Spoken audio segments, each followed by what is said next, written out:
Mengucap syukur. Amin. Amin. Silakan duduk Bapak Ibu, Saudara sekalian.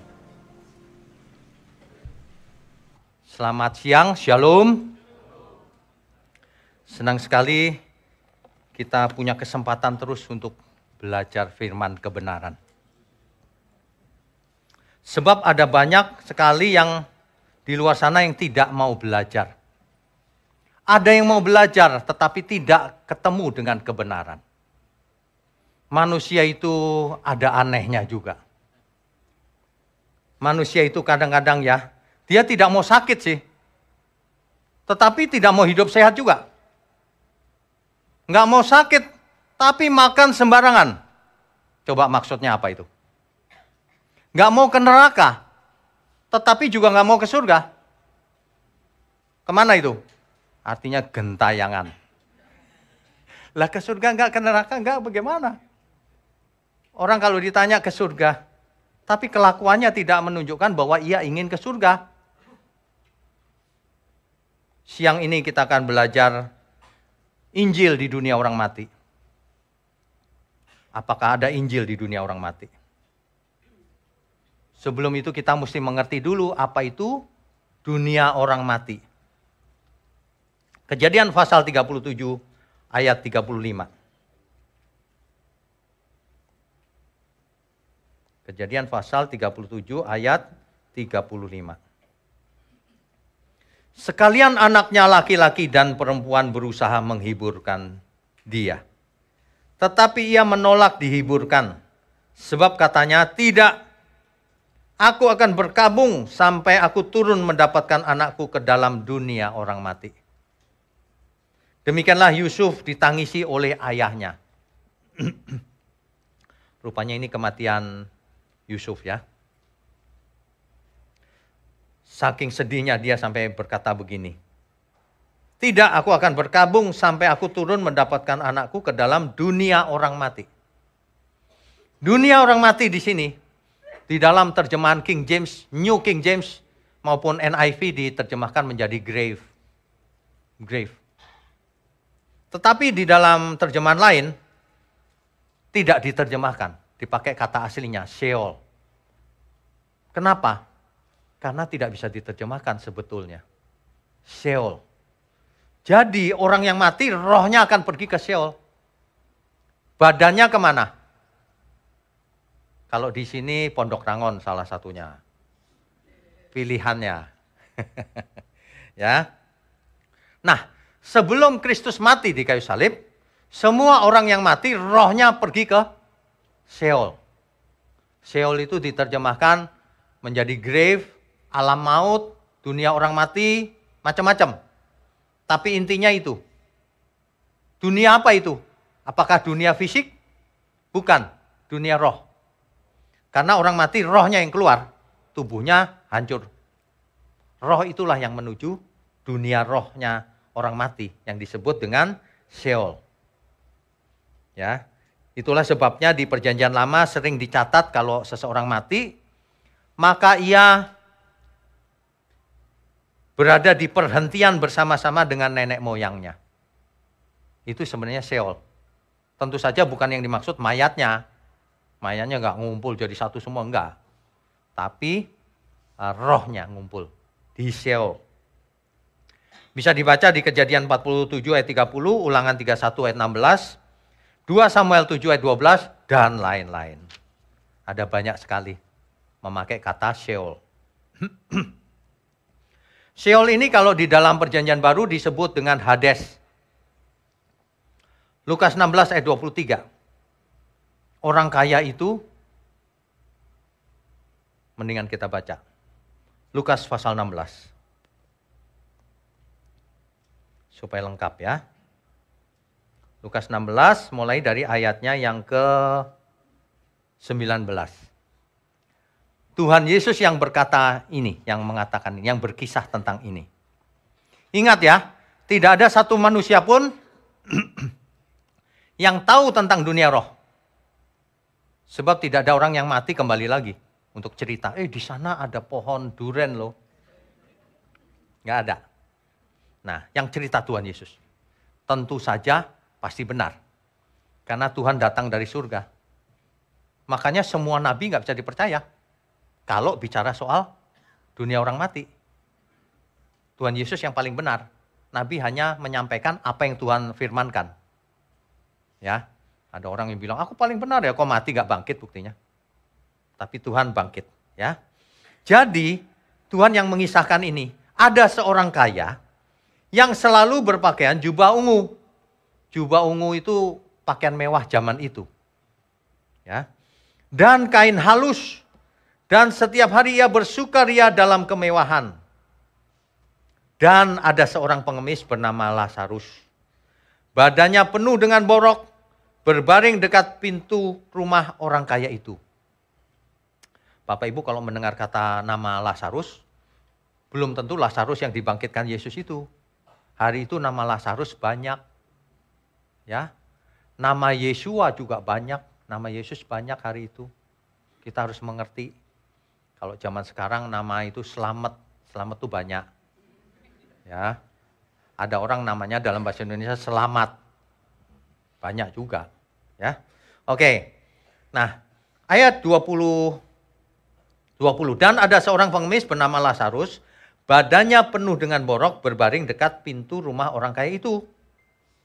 Dan ingin menghilangkan laparnya dengan apa yang jatuh dari meja orang kaya itu. Malahan anjing-anjing datang dan menjilat boroknya. Kemudian matilah orang miskin itu. Lalu dibawa oleh malaikat-malaikat ke pangkuan Abraham. Ingat ya Bapak Ibu Saudara, kalau mendengar baca Alkitab harus tahu. Ini ungkapan atau harafiah.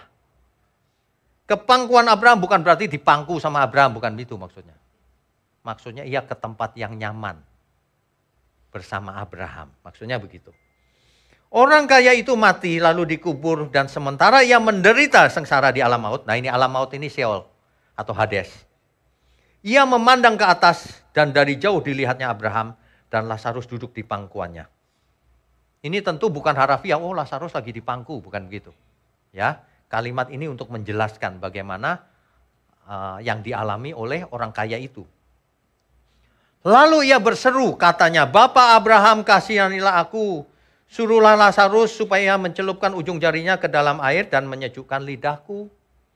Sebab aku sangat kesakitan dalam nyala api ini. Saudara jangan berpikir di dunia roh ada api ya. Api itu di dunia nyata. Itu untuk menggambarkan bahwa betapa sengsaranya orang kaya ini. Dia sangat kesakitan dan sebagainya. Tetapi Abraham berkata, Anak, ingatlah bahwa engkau telah menerima segala yang baik sewaktu hidupmu. Sedangkan Lazarus segala yang buruk, sekarang ia mendapat hiburan dan engkau sangat menderita. Selain daripada itu, di antara kami dan engkau terbentang jurang yang tak terseberangi. Supaya mereka yang mau pergi dari sini kepadamu, ataupun mereka yang mau datang dari situ kepada kami tidak dapat menyeberang. Itu jangan dibayangin, wah gak bisa nyebrang nih, bukan gitu. Tidak mungkin, sudah tidak bisa lagi maksudnya. Jadi bukan harafiah ya.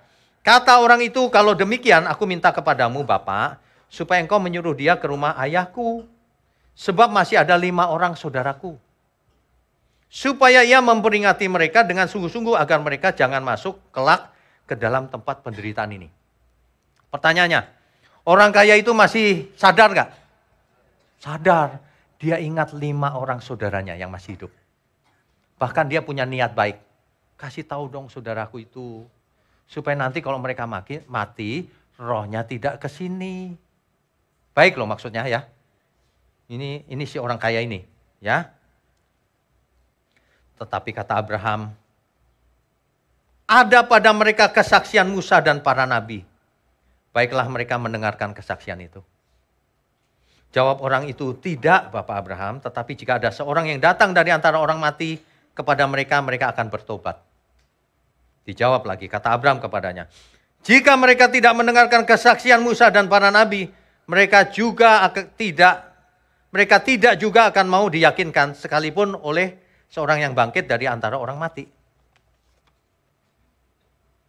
Bayangkan kalau seandainya diizinkan.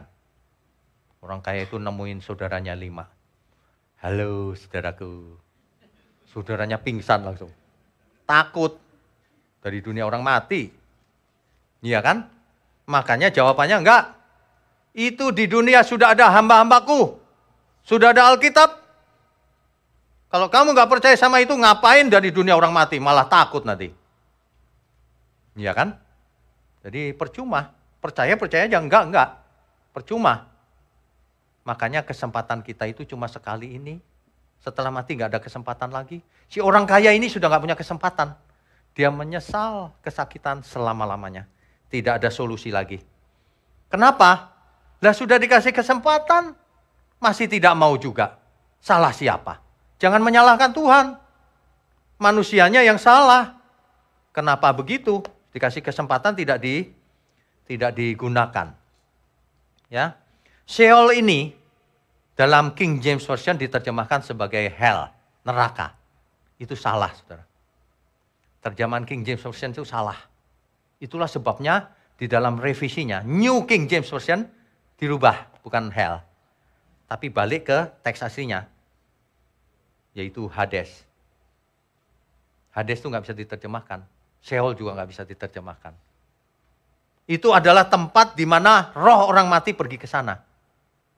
Sebelum Tuhan Yesus mati di kayu salib. Ya, nanti dicek sendiri. King James Version sama New King James Version, Lukas 16 ayat 23. Nanti beda. Dikembalikan lagi ke teks aslinya. Jadi orang yang mati di perjanjian lama, rohnya menuju ke Sheol atau Hades. Semuanya termasuk Abraham, orang-orang kudus, Abraham, Yakub, Abraham, Ishak, Yakub, semuanya. Ya, menuju ke Hades. Itu. Makanya setelah mati, bukan rohnya langsung ke surga atau neraka, bukan. Banyak yang ngajar begitu di luar sana. Kalau orang mati itu ya, langsung rohnya ke surga atau ke neraka. Salahnya dua itu. Satu, dia salah karena masuk ke alam maut. Bentuknya masih roh. Yang kedua, surga bukan alam roh. Salah dua kali dia. Ya. Kalau dikasih tahu ada Hades, nggak percaya. Loh, di Alkitab ada loh, betul. Kenapa? Karena nanti Tuhan Yesus datang, apa yang dilakukan Tuhan? Yang pertama terjadi apa? Kebangkitan orang mati. Lah kalau orang mati langsung ke surga dan neraka, masa dipanggil lagi? Sebentar ya, kebangkitan dulu. Banyak yang salah. Baca Alkitabnya nggak teliti, buru-buru. Ya. Nah, ada lagi yang salah membaca Pengkhotbah 12 ayat 7. Pengkhotbah 12 ayat 7. Dan debu kembali menjadi tanah seperti semula dan roh kembali kepada Allah yang mengaruniakannya. Saya lihat ada pengkhotbah yang menurut saya bukan Injili, tapi motivasi dong. Motivator. Dia baca ayat ini langsung berkesimpulan. Kalau orang mati, rohnya kembali kepada Allah, katanya. Tubuhnya mati, rohnya kembali kepada Allah. Enak aja.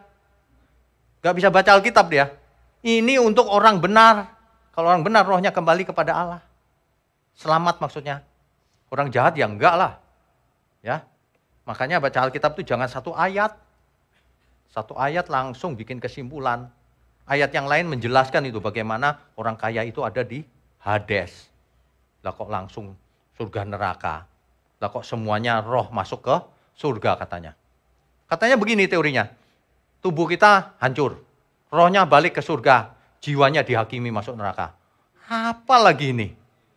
Iya benar. Motivator sih. Cuma pakai ayat Alkitab.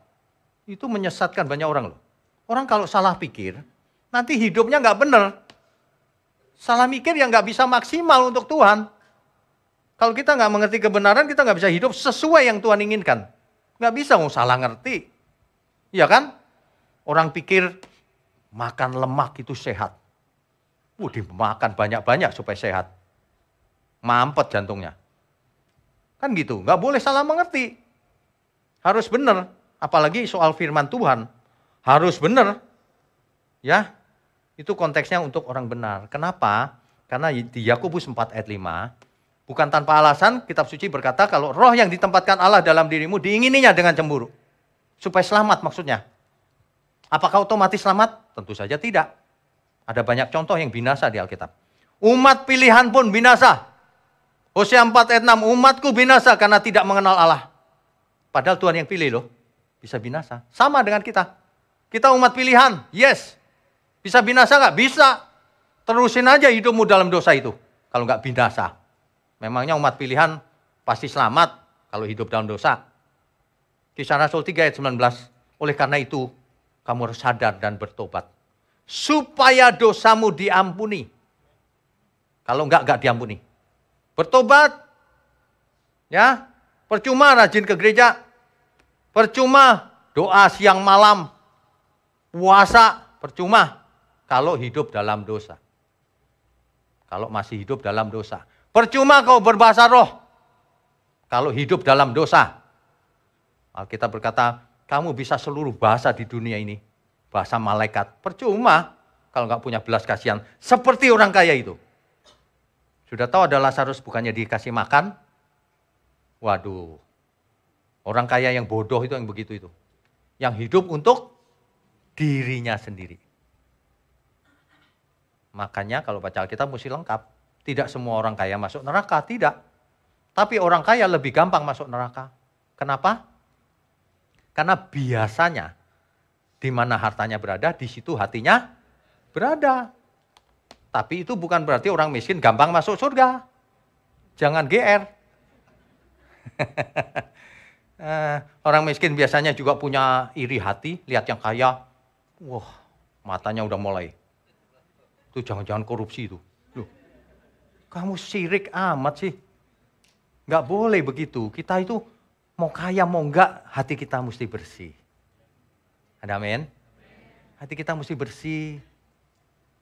Hatinya kotor emang enak dengan hidup dengan hati kotor gitu. Enggak enak kan? Kita harus hidup dengan pikiran dan hati yang bersih. Ya. Jadi setelah kematian bukan langsung surga atau neraka. Ada tempat perantaraan dulu sementara. Sementara rohnya ada di Hades untuk perjanjian lama. Setelah Yesus mati di kayu salib, sejak itu Tuhan berkata sama penjahat di sampingnya, hari ini juga aku bersama dengan kau di Firdaus. Sejak hari itu, setiap orang yang mati di dalam Tuhan, rohnya langsung ke Firdaus, tidak mampir ke Hades lagi. Jadi nyaman udah di Firdaus bersama Tuhan. Sementara orang jahat masih ke rumah lama. Di Hades, di alam maut. Orang tapi diceritain begini nggak takut loh. Tetap aja. Lemak itu bisa membuat jantung mampet loh. Dimuakan terus tuh. Buktinya, saya perhatiin begitu loh. Waduh, mengerikan. Dulu ada suatu survei di California. Ini research ilmiah nih. Temanya change or die.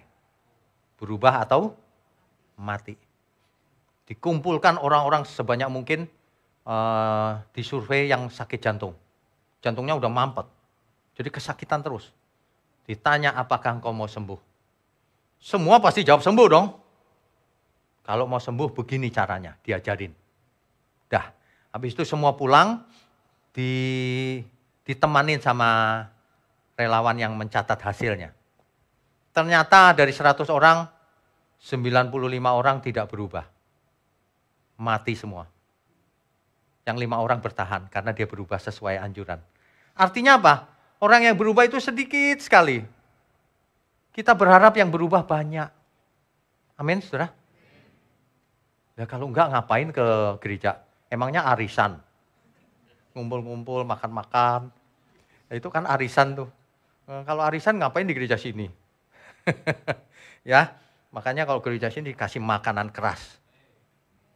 Dimarah-marahin lagi. Tapi tetap datang lagi. Heran ya.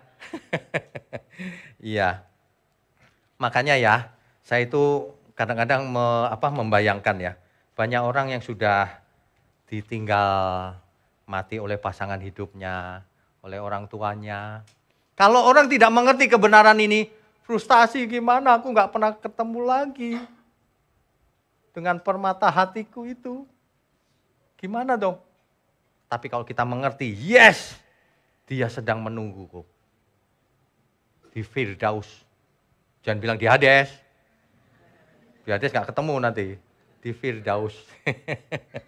Ya, hari ini kita renungkan sebentar bahwa semua kita pasti mati. Waktunya pendek. Berubahlah sekarang. Ya, kalau engkau kaya, puji Tuhan. Gunakan kekayaanmu untuk Tuhan. Untuk menyenangkan semua orang, untuk keluarga. Untuk membiayai sekolah yang nggak bisa sekolah. Untuk mendukung pekerjaan Tuhan. Jangan untuk diri sendiri. Untuk diri sendiri secukupnya saja. Tidak usah berlebihan. Amin, saudara. Satu hal yang mesti kita pahami, saudara. Bahwa hari kematian kita itu pasti. Ada satu istilah memento mori. Ingatlah kau pasti mati. Ingatlah hari kematianmu. Memento mori. Ya. Saudara ya, saya pernah kasih tips kan. Kalau saudara tidur, miring ke kiri, temboknya ditempelin. Memento mori. Kalau gitu aku mau balik kanan, Pak. Di kanan tempelin lagi. Memento mori. Enggak, Pak, aku terlentang di atas. Tempelin. Jadi kita bisa ingat terus. Ada amin gak sih? Aminnya udah banyak. Padahal diingetin mati, amin. Tapi itu mantep. Soalnya sering diundang tempat lain tuh gini, amin? Gak mau mati rupanya. Masih betah di bumi. Ya kita jangan cepat-cepat mati, saudara. Tapi jangan takut mati.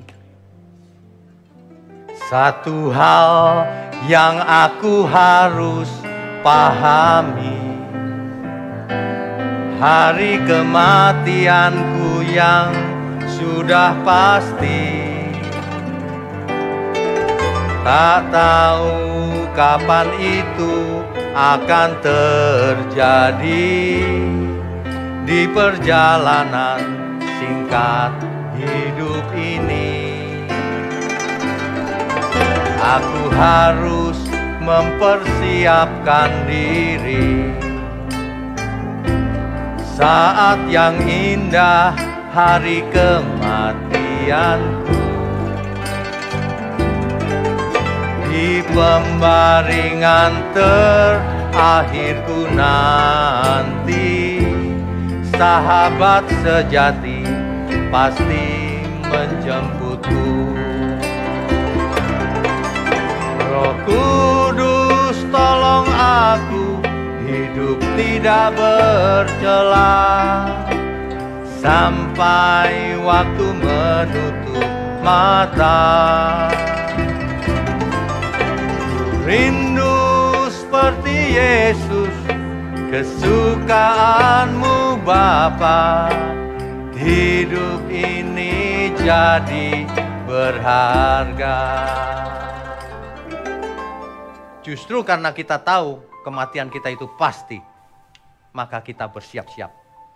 Maka kita tidak mau melewatkan detik demi detik. Karena setiap waktu itu berharga. Makanya ya, saudara ya, sejak sekarang coba diamati sekeliling kita.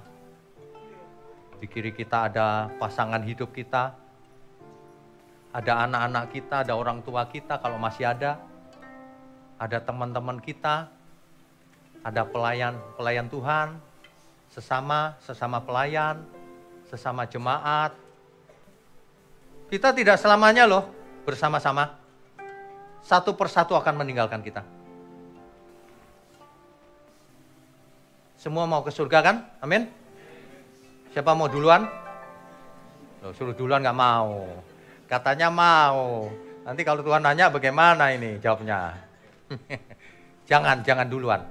Sesuai jadwalnya Tuhan saja. Ya, amin ya.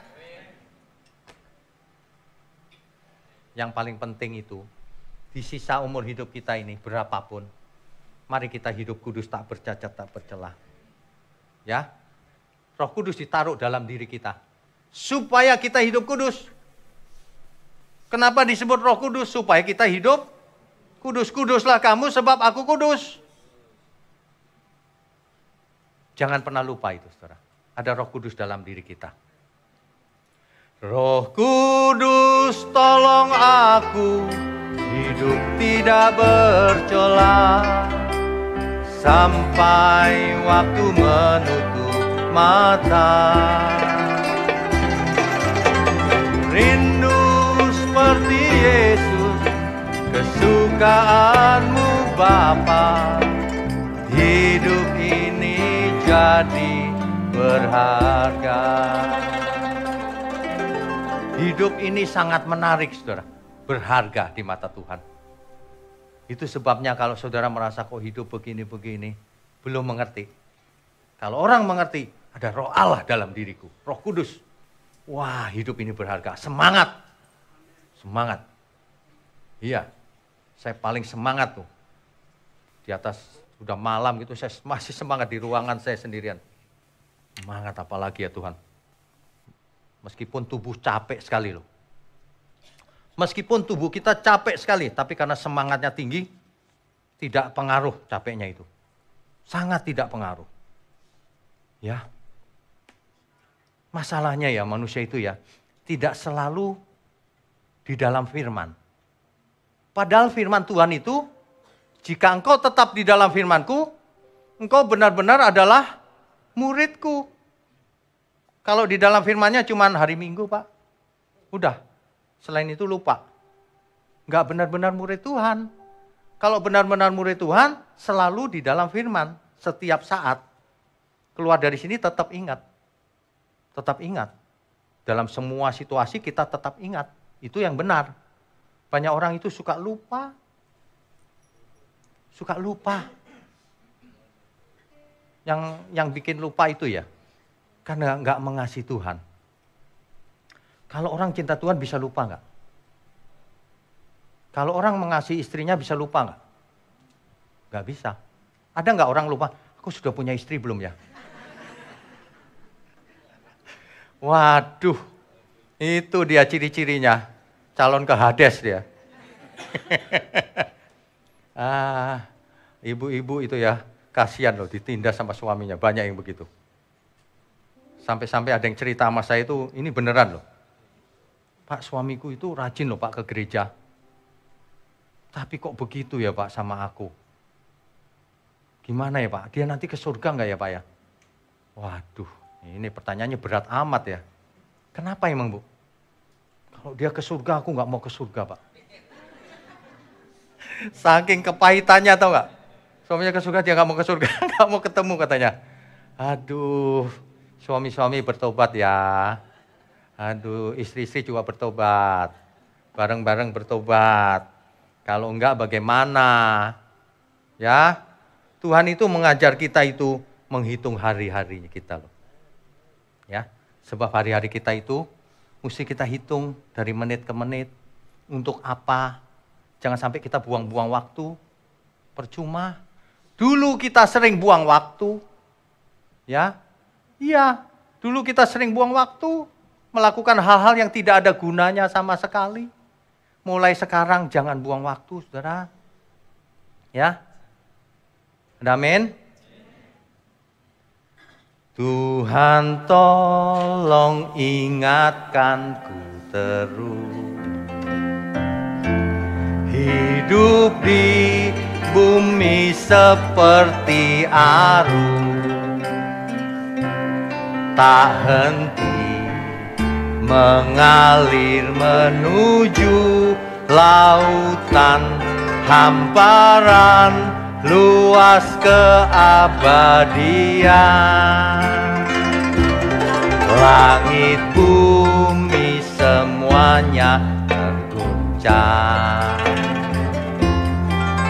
Tiada yang tetap bertahan. Segalanya menjadi genangan api, kebinasaan tak bertepi.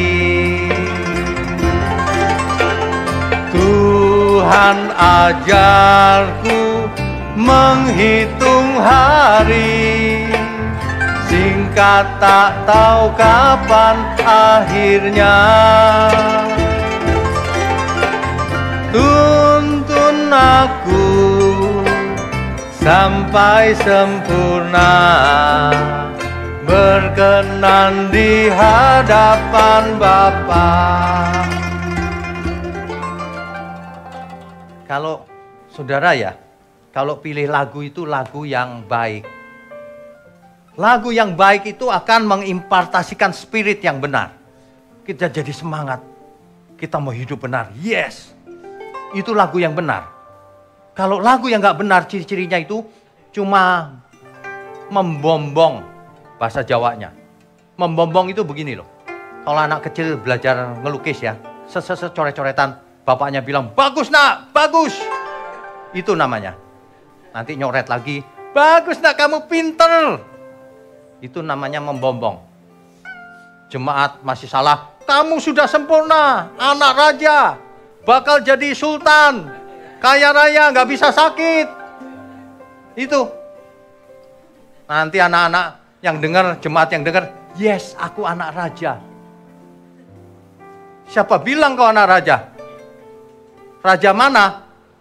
Tanya dulu, Raja Hades atau raja mana? Kalau engkau anak raja, karaktermu akan menjadi seperti sang raja. Amin ya.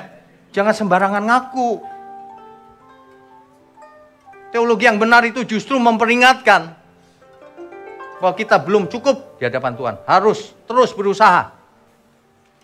Bukan nasib, bukan predestinasi. Ya. Lagu yang baik mengingatkan kita terus tuh setiap saat. Ketika menghadapi masalah, aduh Tuhan, aku ingat hari-hariku gak tahu sampai kapan. Tadi kesaksian pujian oleh Ivan itu, Ivan yang ngarang. Lisa ya, aransemennya Ivan ya, Ivan suaminya. Dinyanyikan artis siapa tuh? Udah ratusan ribu ya. Melita ya. Sidabuta. Itu sudah ratusan ribu, bagus tuh. Itu kesaksian hidup. Lagu yang bagus itu lahir dari inspirasi yang benar, bukan asal-asalan. Amin ya. Bapak Ibu Saudara yang punya bakat mengarang lagu, mengaranglah mulai sekarang untuk Tuhan. Buat lagu untuk Tuhan. Yang membuat yang bagus spiritnya. Ya. Lagu ini saya suka karena mengingatkan kita terus. Kalau Tuhan, ingatkan aku Tuhan. Gitu. Jangan sampai aku lupa. Jangan sampai aku, apa itu kalau orang tua itu? Pikun. Belum pikun tapi udah pikun.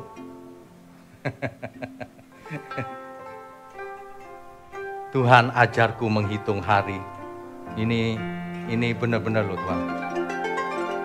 Tuhan ajarku menghitung hari, singkat tak tahu kapan akhirnya. Tuntun aku sampai sempurna, berkenan di hadapan Bapa. Kita beri kemuliaan untuk Tuhan. Jadi kesempatan itu cuma satu kali ketika kita hidup saat ini. Tidak ada kesempatan yang lain. Ibrani 9 ayat 27 sampai 28. Karena manusia hanya mati satu kali, lalu dihakimi. Tidak ada kesempatan kedua, reinkarnasi, gak ada. Menurut Alkitab tidak ada reinkarnasi. Kesempatan cuma satu kali ini. Setelah itu dihakimi. Apakah ditolak Tuhan atau diterima Tuhan. Apakah berkenan atau tidak. Makanya jangan hidup untung-untungan. Don't take this life for granted. Banyak orang itu begitu. Oh, untung-untungan masih ada waktu Pak. Masih lama, aku masih muda. Aku sehat. Sehat sih. Kepleset kulit pisang. Aduh, manusia itu sombong tuh bingung. Sombongnya minta ampun. Tubuh kembali ke tanah. Sebab 1 Korintus 15 ayat 50 mengatakan, darah dan daging tidak mendapat bagian dalam kerajaan surga. Artinya tubuh kita yang sekarang ini tidak bakalan masuk surga karena dikubur lalu habis. Jiwa dan roh kita barulah nanti ketika Tuhan datang diberi tubuh yang baru. Yang tidak bisa mati lagi selama-lamanya. Diganti yang baru. Ada orang nanya saya, Pak kaki saya tinggal satu, nanti tetap satu ya Pak? Waduh, di surga kakinya tetap satu selama-lamanya lagi. Waduh, ya enggak, di surga semua utuh. Ya, jerawat-jerawat hilang semua. Kalau yang ibu-ibu ya, flek-fleknya hilang semua. Di surga tidak ada duka cita, saudara. Di surga itu sempurna semuanya. Dan surga kita itu fisik adanya. Jadi jangan membayangkan surga itu roh. Kalau di surga roh gimana ya? Kita ketemu orang gitu ya. Roh kan? Nanti kalau saling mengasihi. Loh, lolos. Waduh, surga itu fisik. Karena langit baru, bumi baru itu fisik. Kalau nggak fisik ngapain dibangkitkan? Masih ada orang yang ngotot, enggak apa yang dibangkitkan roh. Kalau yang dibangkitkan roh, aku mau tanya sekarang. Ketika orang mati, rohnya kan udah keluar. Udah bangkit. Terus ketika Tuhan Yesus datang lagi, kebangkitan apa itu? Ngapain? Iya kan? Salah. Banyak yang salah. Yang jadi masalah itu gini loh. Sebenarnya orang salah itu nggak apa-apa, asal mau belajar. Ini kebanyakan orang yang salah itu nggak mau belajar. Itu jadi masalah. Ya. Jadi di perjanjian lama, orang kalau mati ke Sheol atau Hades. Kecuali, ada kecualinya. Satu Henok, Elia, dan kemungkinan besar Musa memang. Karena meskipun Musa dicatat mati di Alkitab, tapi buktinya muncul bersama Tuhan Yesus. Elia sama Musa kan? Jadi kemungkinan Musa dapat keistimewaan diangkat Tuhan. Itu penjelasannya. Ya. Nah, jadi itulah sebabnya semua orang rohnya masuk ke Sheol di perjanjian lama. Orang saleh pun sama, Abraham, Ishak, Yakub, semua sama. Tapi sejak perjanjian baru, Tuhan Yesus mati di kayu salib, rohnya turun ke Hades. Untuk apa? Membebaskan orang-orang saleh perjanjian lama. Dibawa kemana? Ke Firdaus, ke pangkuan Abraham. Itu maksudnya. Jadi beda, jadi kalau sekarang kita mati, roh kita udah gak ke alam maut. Kemana? Ke Firdaus bersama Tuhan. Amin, saudara. Maka dari itu jangan takut mati. Tapi juga jangan buru-buru mati. Makanya istri-istri kasih tahu suaminya. Kalau makan yang benar Pak. Ada suami-suami kalau mau makan sembarangan gitu. Istrinya tanyain, lu udah bosan sama gue ya? Jangan-jangan bosan sama istrinya tuh, cepet-cepet mati aja deh. Aduh. Iman itu ya, orang benar itu bisa dilihat dari cara makannya, cara minumnya, cara bicaranya, cara kelakuannya. Itu iman yang benar. Bukan cuma ritualnya doang. Bukan cuma mulutnya doang panggil Tuhan, Tuhan. Kelakuannya yang paling penting. Bukti iman itu kelakuan, saudara. Ya, percuma orang panggil-panggil Tuhan, Tuhan. Seperti zamannya Tuhan Yesus. Kalau berdoa itu teriak-teriak panggilin Tuhan. Iya. Kalau zaman sekarang masih ada di Israel, pakai speaker. Adonai gitu. Adonai itu artinya Tuhan. Tuhan Yesus berkata apa? Percuma kau panggil-panggil Tuhan, Tuhan. Kalau nggak melakukan kehendak Bapakku. Iya kan? Banyak orang jatuh ke dalam ritual agama. Merasa kalau melakukan ini masuk surga. Apa hubungannya ritual dengan surga? Nggak ada. Yang bisa masuk surga cuman kalau Tuhan berkenan. Ya, kalau Tuhan tidak berkenan, percuma kau bikin pahala sebesar apapun. Surga not for sale. Nggak dijual. Pahalamu lagi pula seberapa sih? Kok ngomong pahala segala. Ya, makanya ya dunia orang mati itu sebenarnya orang lain anggap misteri. Sebenarnya enggak juga. Karena Tuhan sudah cerita, dunia orang mati itu begitu. Roh menunggu di mana? Di Hades atau di Firdaus. Nanti saudara lihat di komentar YouTube ini. Saudara akan ketemu orang-orang yang enggak Pak, enggak ada itu. Langsung surga, langsung neraka gitu. Ya pasti, lihat aja nanti. Nah, cuekin aja. Jangan dibalas. Sebab kalau saya di komentarin gitu, saya cuma balas, coba didengerin yang lengkap khotbah ini. Sudah lengkap semuanya, nggak mau dengerin. Ya udah, nggak ada yang bisa nolong kalau denger aja nggak mau kan. Jadi kalau kita bicara soal Injil di dunia orang mati, ada nggak sih? Coba kita baca, 1 Petrus 3 ayat 19. 1 Petrus 3 ayat 19.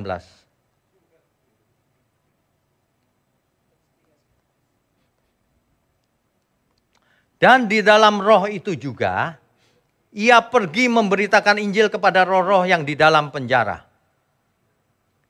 Terjemahan ini mengisahkan bahwa Tuhan Yesus pergi memberitakan Injil kepada roh-roh yang di dunia orang mati itu. Apakah benar demikian?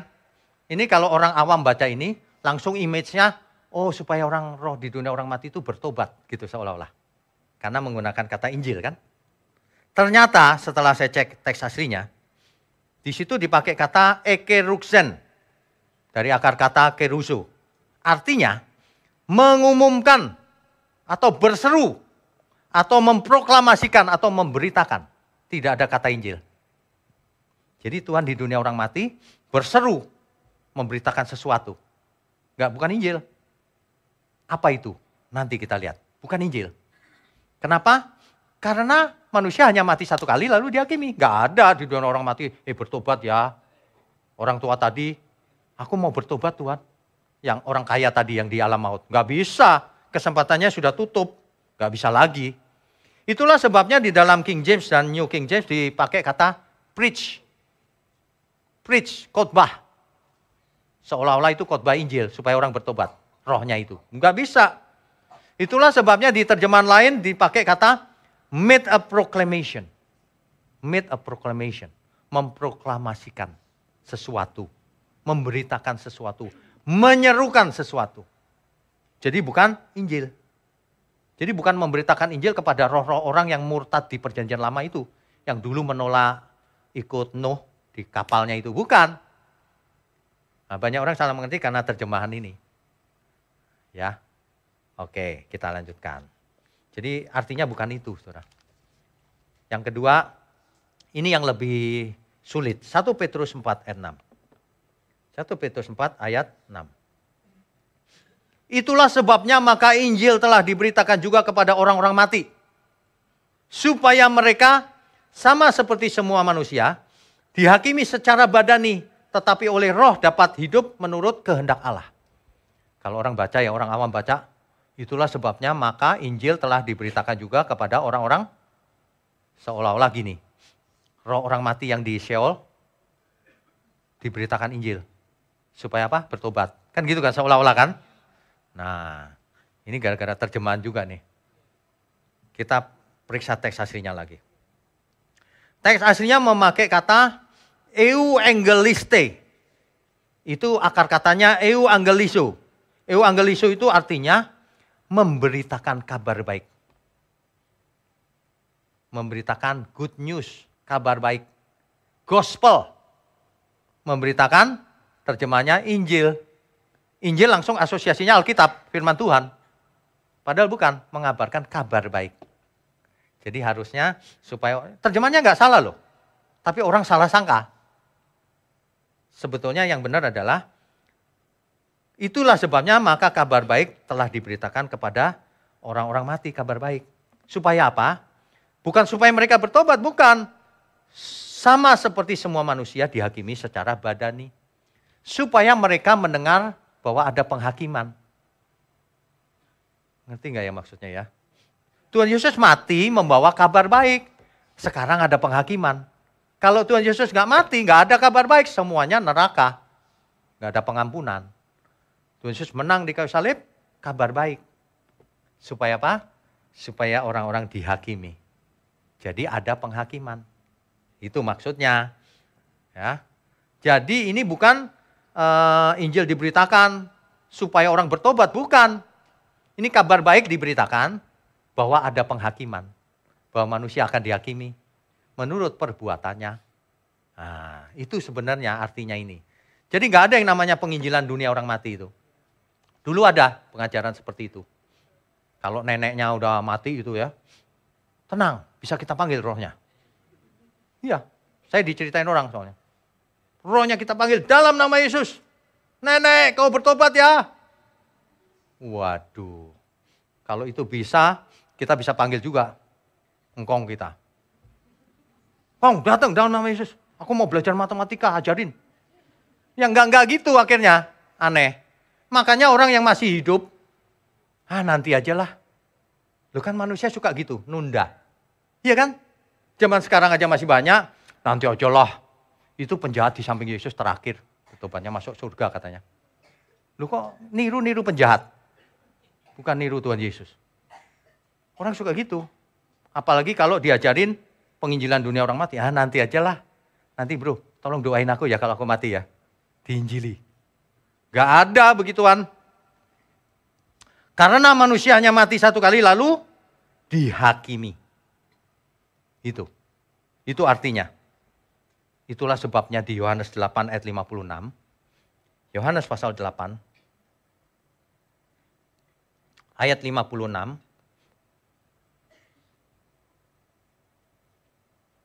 Abraham bapamu bersukacita bahwa ia akan melihat hariku. Dan ia telah melihatnya dan ia bersukacita. Ini bisa mengerti nggak Bapak Ibu Saudara? Ketika Yesus bicara dengan orang Farisi. Yesus bicara gini. Abraham bapakmu. Abraham kan ribuan tahun yang lalu padahal. Akan suka melihat hariku. Gembira melihat hariku. Orang Yahudi gini. Ini ngomong apa ya? Gak ngerti dia. Itu maksudnya ketika Yesus menang di kayu salib, rohnya ke dunia orang mati. Kabar baik. Si Abraham, yes! Dibawa ke Firdaus. Itu maksudnya, saudara. Makanya kita sekarang sangat diberkati. Karena kita masih punya waktu untuk mempersiapkan diri. Iya kan? Kok jadi bengong semua ya? Aduh. Banyak sekali ini yang mesti diluruskan. Hidup ini satu-satunya kesempatan untuk belajar taat kepada Tuhan. Mau taat apa enggak? Banyak orang nggak bisa taat, nggak bisa belajar itu karena apa sih? Karena dia menaruh kebahagiaannya pada hal yang lain. Aku pede loh kalau pakai tas yang mahal. Aku pede loh, gitu. Waduh. Tapi kalau tasnya nggak mahal, nggak pede. Dia menggantungkan kebahagiaannya pada hal-hal benda-benda fana. Kalau saldonya naik, tenang. Kalau saldonya turun, jadi gelisah. Waduh. Kalau saldonya naik, haleluya. Saldonya turun, haleluya. Loh, kok beda haleluya ya? Makanya kita itu kebahagiaan kita itu cuma Tuhan kalau saudara bisa ngerti itu. Selesai hidup ini. Ya? Iya. Tuhan engkau kebahagiaanku, sukacita dalam hatiku. Apapun terjadi di hidupku, Tuhan Yesus cukup bagiku. Saudara, yang tulus saudara, coba sekali lagi. Tuhan engkau kebahagiaanku, sukacita dalam hatiku.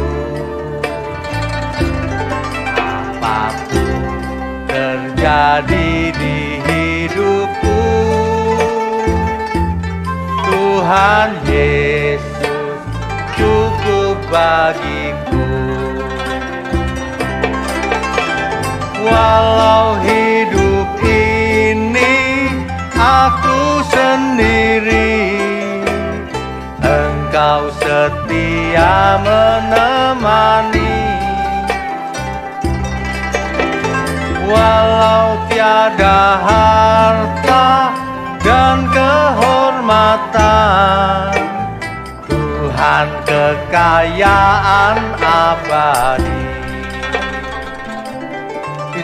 Itu mantap loh saudara. Kalau saudara bisa merasakan bahwa Tuhan kekayaan abadi, wah itu yes Tuhan. Coba butuh apa lagi saudara? Kalau kekayaan kita itu Tuhan, saudara butuh apa lagi? Kalau Tuhan gembalaku, aku tidak ingin apa-apa lagi. Itu yang benar. Kalau Tuhan gembalaku, aku takkan kekurangan aku. Bahaya itu, pengertian itu. Yes, aku bisa minta ini, minta itu, minta ini. Jadi matre. Padahal maksudnya, takkan kekurangan aku. Aku gak butuh apa-apa lagi. Kalau Tuhan gembalaku, aku gak butuh apa-apa lagi. Kalau Yesus adalah Tuhanku, aku gak bertanya apa-apa lagi Tuhan. Mestinya begitu loh. Kita gak nanya apa lagi Tuhan. Kamu mau nanya apa? Enggak Tuhan. Lebih dari cukup. Amin saudara.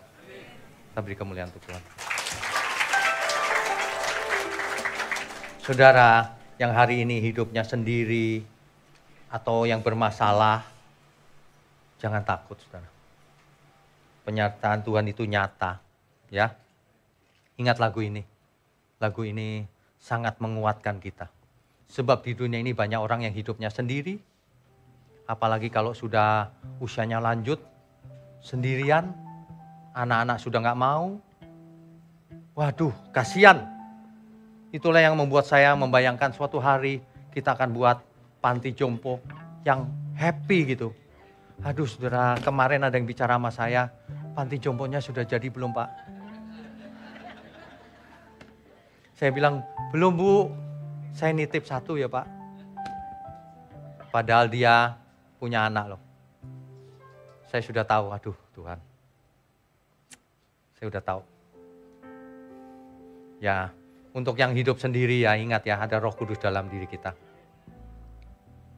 Walau hidup ini aku sendiri, Engkau setia menemani.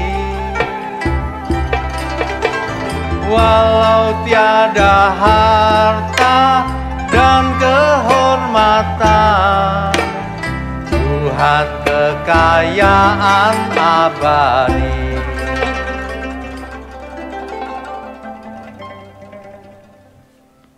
Saudara, saya itu sering sedih. Bukan sedih karena diri saya, bukan.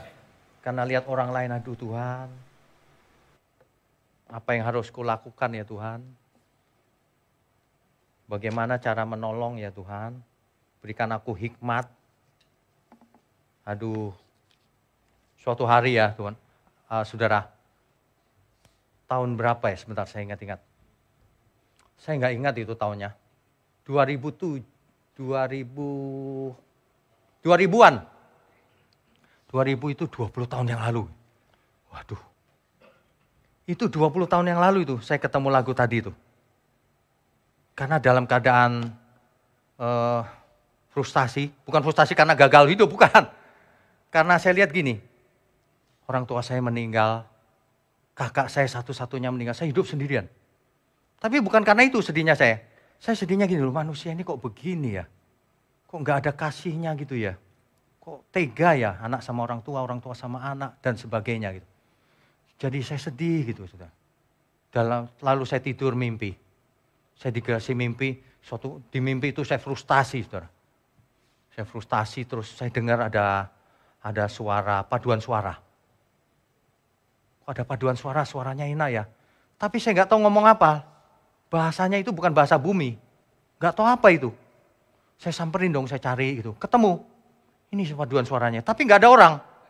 nggak kelihatan, tapi ada suara. Tapi suaranya nggak bisa diartikan. Ya, terus ada wajah yang keluar. Saya lihat wajah itu. Dia tunjuk saya loh. Itu dia. Permata hatiku, engkau sangat ku cinta. Permata hatiku, engkau sangat ku cinta. Langsung saya sembuh, saudara. Yes, ternyata Tuhan cinta saya. Waduh, langsung sembuh hari itu. Hari ini lagu ini jadi lengkap. Saya cuma dikasih refnya waktu itu. Nah, yang depan saya ngarang semua. Hari ini kalau saudara dengar lagu itu, ingat, Dia sangat mencintai saudara. Amin ya. Tuhan panggil kita permata hatinya loh. Waduh, gimana ya? Kalau saudara dengar sendiri gitu ya. Saya dengar sendiri aja saya nangis, tapi happy banget gitu. Segala masalah hilang. Mungkin itu yang dirasakan Rasul Paulus. Penderitaan zaman ini tidak sebanding jika dibandingkan dengan kemuliaan kelak di surga. Maka dari itu jangan keraskan hatimu. Hilangkan semua ego, keinginan apapun. Tuhan bicara, aku mengasihimu. Ya. Satu lagi. Suatu hari saya meeting sama tim Mandarin. Dalam meeting itu lagunya belum ketemu apa ya waktu itu ya. Saya nggak ingat juga itu, makan siang sambil ngobrol. Nanti minggu depan kalau nggak salah itu tim Mandarin main. Ya udah saya pulang di Pluit atau Muara Karang. Saya pulang di tol Ancol itu. Di tol Ancol dapat lagu ini yang tadi. Yang demikianlah hidupku itu. Nah itu. Nggak tahu Bapak Ibu sudah hafal belum? Bapa kami di surga, dimuliakan namamu. Datanglah kerajaanmu di bumi. Bapa kami di surga, dimuliakan namamu. Jadilah kehendakmu di bumi, seperti di surga. Demikianlah hidupku dalam tanganmu, memuliakan namamu Tuhan. Demikianlah hidupku dalam kasih-Mu, meninggikan namamu Tuhan. Dalam setiap nafasku, detak jantungku, memuliakan namamu Tuhan. Dalam setiap waktuku, segenap hidupku, meninggikan namamu Tuhan. Saudara sekalian, mungkin tidak banyak orang pernah dengar kesaksian saya. Sebenarnya saya tidak pernah bercita-cita jadi pendeta. Jauh dari cita-cita itu, saudara.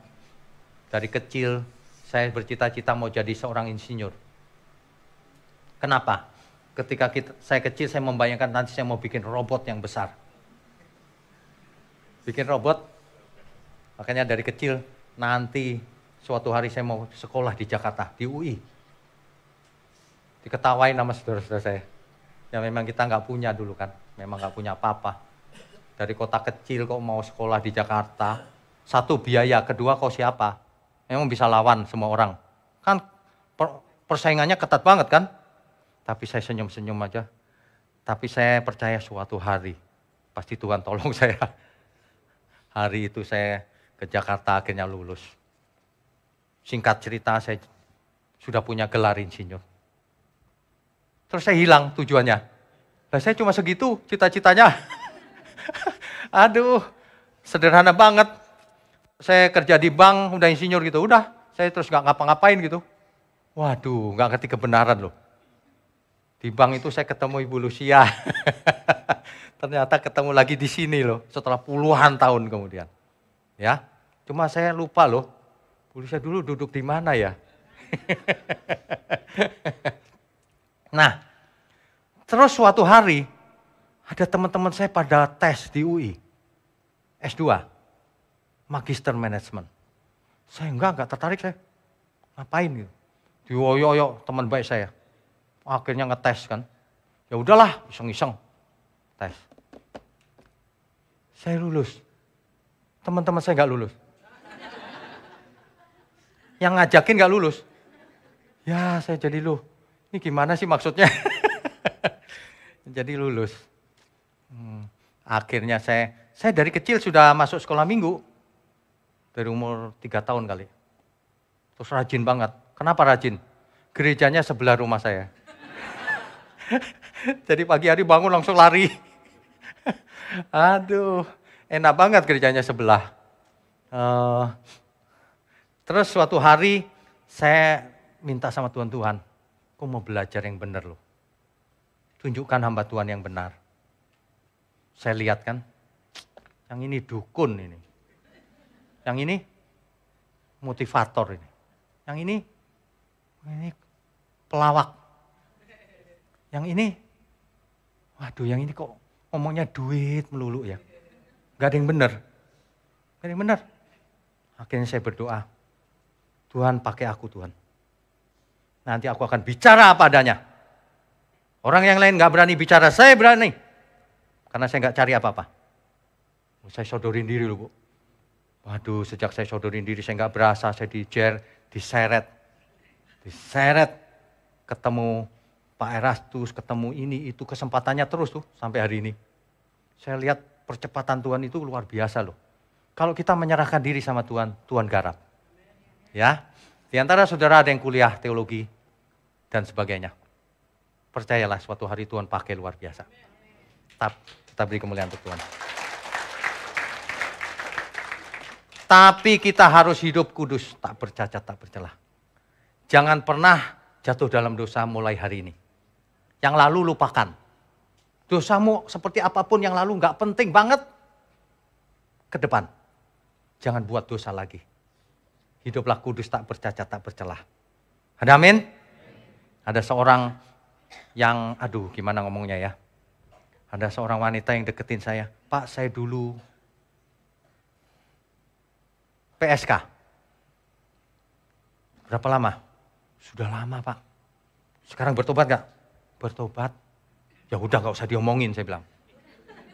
Jangan cerita orang-orang. Cerita sama saya cukup sampai di sini.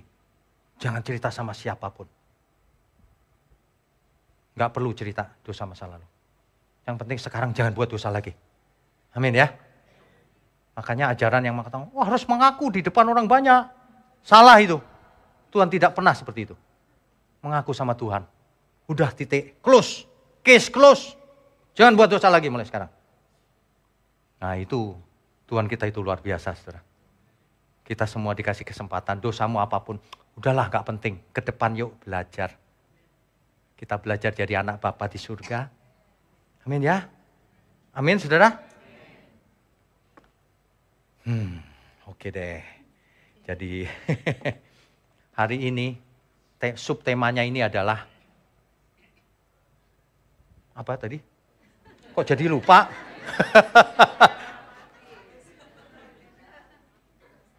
Penyesalan yang tiada akhir. Itu contohnya itu si orang kaya itu. Dia menyesal tapi udah gak terlambat, tiada akhir. Jangan kita menyesal. Hari ini kita masih punya kesempatan. Jangan kita lalu sembarangan sehingga akhirnya menyesal tiada akhir. Dulu ada contohnya Esau. Jangan seperti Esau. Esau itu menjual hak kesulungannya, anggap enteng. Dia pikir tukeran dengan semangkok sup kacang itu nggak bisa hilang, dia pikir kali ya. Tapi begitu dia hilang beneran, Pak. Iya. Wah, dia meraung-raung. Percuma. Meraung-raung juga percuma. Kalau mau meraung-raung sekarang. Tuhan, aku tidak mau hilang. Tidak mau terhilang sekarang kalau mau meraung-raung, ya. Kemarin ada pertemuan pekerja gereja ya, pejabat gereja. Ketika di tengah-tengah itu saya dapat lagu loh sebenarnya. Cuman lagi rame kan Bu. Saya mau rekam ntar ketahuan semua orang. Saya diemin, saya nyanyi terus gitu kan dalam hati. Begitu bubar jreng lupa saya. Sekarang lupa beneran loh. Aduh. Ini gimana ya? Nanti malam mesti tolong Tuhan ingatkan aku. 2 kali saya lupa. Yang dulu pernah dikasih lagu untuk anak muda. Wah, mantep beatnya. Lupa. Waduh. Kenapa ya bisa lupa ya? Saya heran loh. Padahal saya kalau bangun ya, kalau udah dapat inspirasi saya bangunnya pelan-pelan. Sambil nyanyi gitu kan, masih merem. Terus gitu. Mulai lupa. Heran ya. Aduh, minta ampun sama Tuhan deh. Enggak bakat sih, Bu. Baik, saya undang semua untuk bangkit berdiri.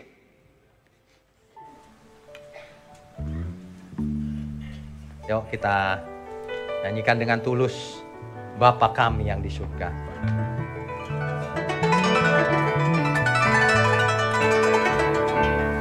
Bapa kami di surga, dimuliakan nama-Mu.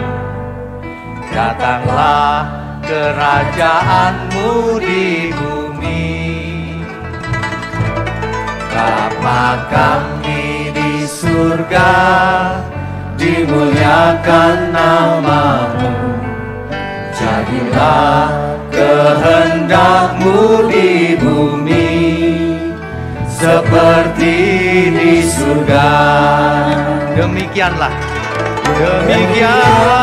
hidupku dalam tangan-Mu, memuliakan nama-Mu Tuhan.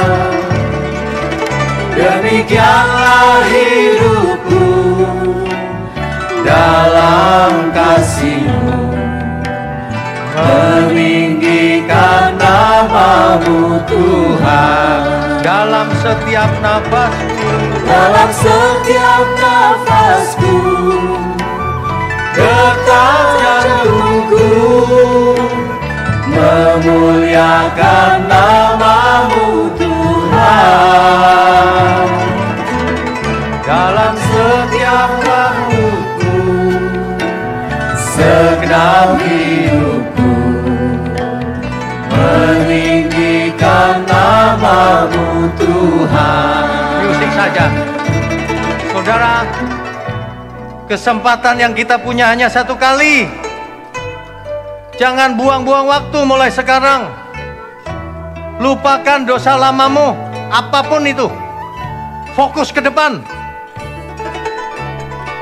Persembahkan seluruh hidupmu untuk Tuhan. Baik engkau makan, minum, apapun, lakukan untuk Tuhan. Tinggikan nama Tuhan dalam setiap aspek hidup kita. Jangan demikian, saudara. Jangan hidup seperti orang berdosa seperti dunia ini. Kita harus hidup seperti anak tunggal Bapa di surga, Tuhan Yesus. Sebab demikianlah kita harus hidup. Amin, saudara. Demikianlah hidupku dalam tangan-Mu, memuliakan nama-Mu Tuhan. Demikianlah hidupku dalam kasih-Mu, meninggikan nama-Mu Tuhan. Dalam setiap nafasku, detak jantung muliakan nama-Mu Tuhan. Dalam setiap waktuku, segenap hidupku, meninggikan nama-Mu Tuhan. Meninggikan nama-Mu. Meninggikan nama-Mu Tuhan. Meninggikan nama-Mu Tuhan.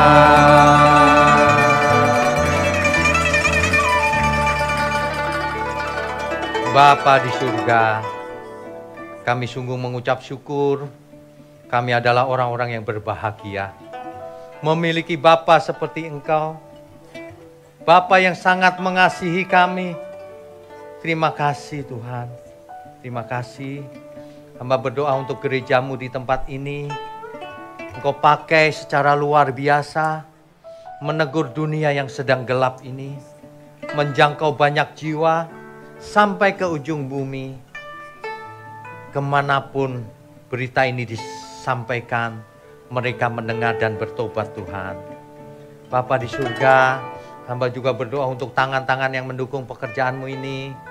Engkau berkati kehidupan mereka berlimpah-limpah, keluarganya juga, semuanya supaya menjadi berkat kemanapun mereka pergi. Juga semua pelayan-pelayan Tuhan yang hadir di tempat ini, Tuhan berkati satu persatu keluarganya masing-masing, sehat, umur panjang, keturunannya juga, hikmat marifat, agar mereka melayani Tuhan sampai selama-lamanya. Bahkan sampai langit yang baru, bumi yang baru. Demikian juga umat-Mu di tempat ini Tuhan, maupun yang sedang di rumah ataupun dimanapun mereka berada. Mohon berkat-Mu turun atas kami. Bapak Ibu Saudara, angkat tanganmu tinggi-tinggi. Kami sambut segala berkat, baik berkat jasmani maupun berkat rohani. Sehat, umur panjang, hikmat marifat turun atas kita semua. Di dalam nama Bapa, Putra, dan Roh Kudus. Di dalam nama Tuhan Yesus Kristus. Haleluya. Semua yang percaya katakan amin. Amin. Silakan duduk Bapak Ibu sekalian. Ada informasi sedikit. Silakan didengar. Saudara sekalian, bicara soal kebenaran, setiap orang merasa benar. Makanya semua kecap dinomor satukan. Ada orang yang mengatakan saya paling benar, ini paling benar, itu paling benar. Mana sebenarnya yang paling benar? Oleh sebab itu, hadiri seminar 7 natur kebenaran dan aplikasinya. Seminar ini wajib dihadiri oleh para teolog, apologet, pengkhotbah, bahkan oleh para jemaat sendiri. Agar kita bisa membedakan manakah yang benar, manakah yang salah. Inilah alat uji kebenaran yang sangat objektif dan alkitabiah. Pastikan saudara ikut dan ajak seluruh saudara dan sahabat-sahabat. Bapak-bapak dan ibu-ibu yang terkasih dimanapun berada, yuk kita belajar pelajaran Alkitab bersama secara online. Setiap hari Rabu jam 7 malam bersama pendeta Bapak Wignio Tanto secara online, bisa melalui Zoom. Tetapi kita harus mendaftarkan dulu ke nomor berikut ini. Selamat bergabung dan Tuhan Yesus memberkati.